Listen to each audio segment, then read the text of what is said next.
And you stayed in a different area during the filming Right. when you were in New Mexico. Explain your process for that. When we were shooting Don't Blink in Rio Doce, New Mexico, we were talking off camera, but we had the top of this mountain. It was a developer was making sort of like a gated community where there are all these house opportunities, and we had 3 different houses up there. The big, beautiful cabin that you see the movie shot in, and then this other incredible house, another incredible house. And dude, they were like $2 million for the cabin, 1.7, 1.8, like freaking fantastic.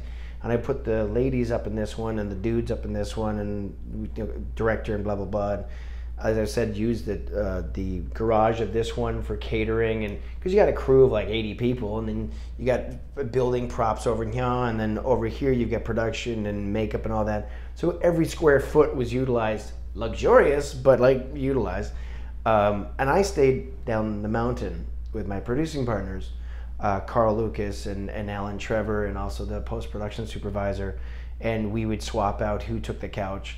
And the reason I wanted to do that is, you know, my cast I put in these beautiful houses, and really the accoutrements were incredible. You've got pool tables and giant screens and jacuzzis on decks overlooking forest and massive valleys.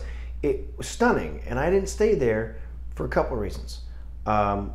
I wanted my cast to have a great time. I wanted them to be excited and feel important, and that they were doing something more than the budget of the film. I've done low budget feature films before as an actor solely, and when I I showed up on one project, and we are, you know, Winnebago, 5-banger. A 5-banger is when you've got like a little room, little room, little room, little room, little room, right? And you've got place for a bed. You walk in the door, there's a bed, here's a sink, over here's a toilet.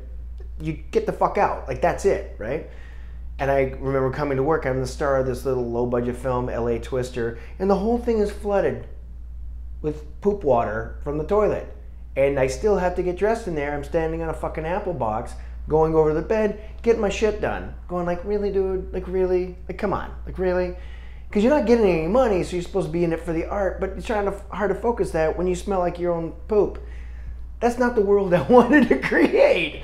So by putting my actors up in those areas, they felt glamorous. They felt, we are actors, and they needed that.